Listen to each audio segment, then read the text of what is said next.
everybody, Summer at the Beach here, and today we are going to be covering a topic I have wanted to ever since I watched the manga Berserk and the anime, read the manga and watched the anime. Basically, I want to cover the part of the fandom with the incels somehow claiming that Casca enjoyed the horrific sexual assault that Griffin bestowed onto her in order to get back at Guts when he just went God mode.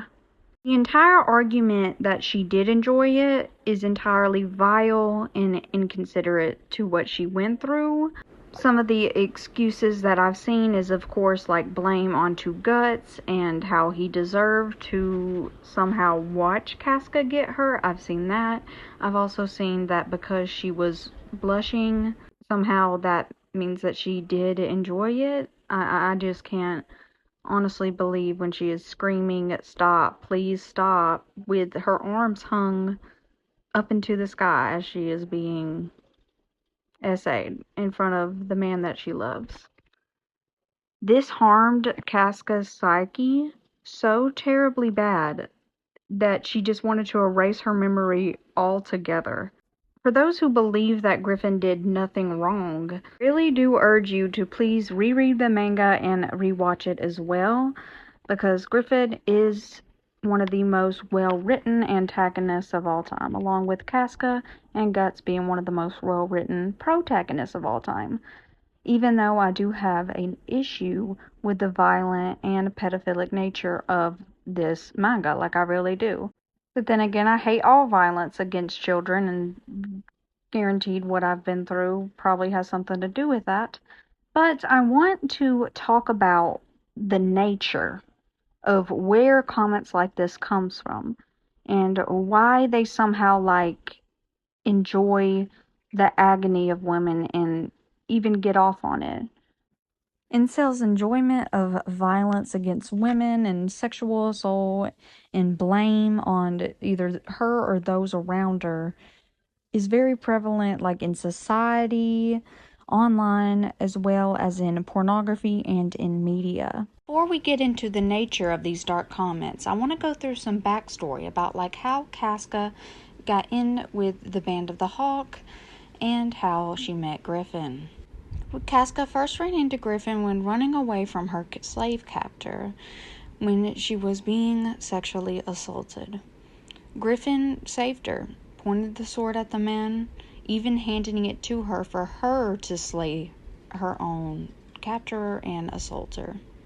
He even calmed her after she killed the man, and this then included her being involved in the Band of the Falcon along with Corcus, Pippin, and Judo, and the band even searched the captor's wagon for loot. Of the rest of the group members being very reluctant to let a young girl onto their team, Griffin assured them that Casca did in fact know how to fight, as well as if she was just herself, she would be initiated into the group. He was very, very sure about Casca from the beginning, and he wanted to give her I feel like a new lease on life when initiating her into the Band of the Falcon. Now, what changed in Griffin's opinion on Casca from being one to save her from a terrible assault than being the one committing the terrible assault? I believe it was the moment that Guts and Casca talked about life beyond Griffin. To Griffith, this was one of the biggest betrayals, and he wanted to punish both of them as much as he possibly could. He knew Guts would not be intimidated by physical pain, but emotional pain instead, one towards Casca. And Casca had the ultimate vulnerability, one that she could not change, and that was being a woman. The result of Griffin using these vulnerabilities is shown in the eclipse. Person that he is, he decided to take what little the main protagonist had, and that was their love for each other. All because their relationship did not involve him. Okay, now that recap is out of the way, let's get into the nature of the comments incels leave surrounding this topic. These are real comments on Pornhub that I found that were similar to the ones left on Casca's videos, as well as the search engines for just straight up domestic violence. Their porn sites are on a never-ending attempt to normalize violent pornography. They often release very precise looks into activities of porn consumers on their site, like Pornhub.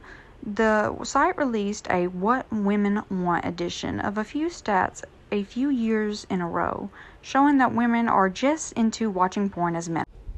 As the Me Too movement does in fact reference, it is all about speaking up about the realities of sexual harassment and sexual assault, both in which are common plot lines in porn videos, even those found on Pornhub. Example, in February of 2021, categories including casting, rough sex, and amateur.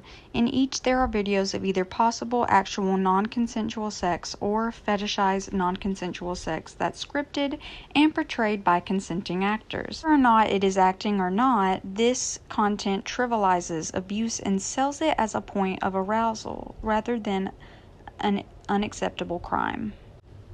Before we share some real titles, we need to give you some backstory. Pornhub deleted over 10 million videos from their site in December of 2020, after MasterCard, Visa, and Discover suspended their payment processing with the site due to their investigations finding illicit and exploitative content. According to reports, there were videos of trafficking, abuse, and underage teens and children on the platform.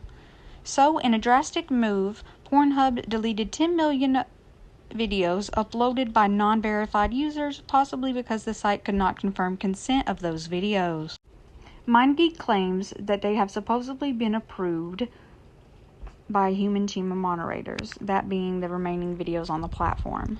As of 2021, here's a list of real titles and view counts for videos under the casting category. I cannot say these out loud. I will get demonetized immediately, and I'm already technically going to because of the content of this video. Category is even more shocking, and it is a very popular category on porn sites. While the term rape may be blocked some porn sites now, content that shows or fantasizes non-consensual sex absolutely still makes it up on the site. A few real titles from non-consensual rough sex videos on Pornhub. Consider how many of these videos' plotlines only thinly disguise a non-consensual or coercive sexual encounter, or glorify sex as a weapon for punishment and torture. Is this truly the kind of material that is acceptable in a post-Me Too era? It certainly is the kind of materials that would influence such disgusting comments towards such a heinous act in a cartoon or a manga. Review the popular term amateur. This category specifically features young women who are often in situations being taken advantage of in some way.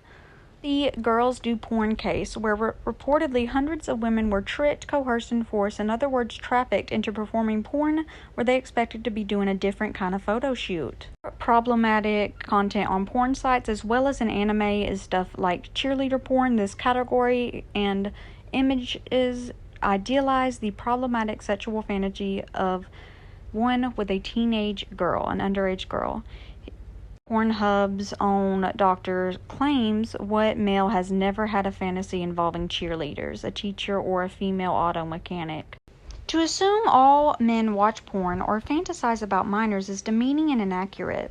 What's more engaging in these fantasies involving minors is not risk-free and non-threatening at all. Research shows how consuming hardcore porn can lead to violence, and even softcore porn fuels acceptance of rape culture. Does this sound risk-free and non-threatening? Violence isn't an exception in porn. It embodies the entire genre, as well as the nature of those who consume it. And this likeliness of violence is where we get comments like this on horrific videos on real life, violent sex videos on Pornhub, as well as violent sexual assaults even depicted in fiction, as we see in the Berserk fandom. This is where I and many others believe the nature of such terrible comments come from. It is men who get aroused off the emotional and physical pain of women and using whatever excuses they see fit in order to defend the perpetrator. This is why the excuse is so often placed on it was Guts' fault or Griffin truly didn't do anything wrong because it was his revenge. Thank you for watching this video essay. Please consider taking a look at all the resources and nonprofits I'm tagging below, and as well as the petitions that are going on right now in order to fight sexual violence online. Thank you.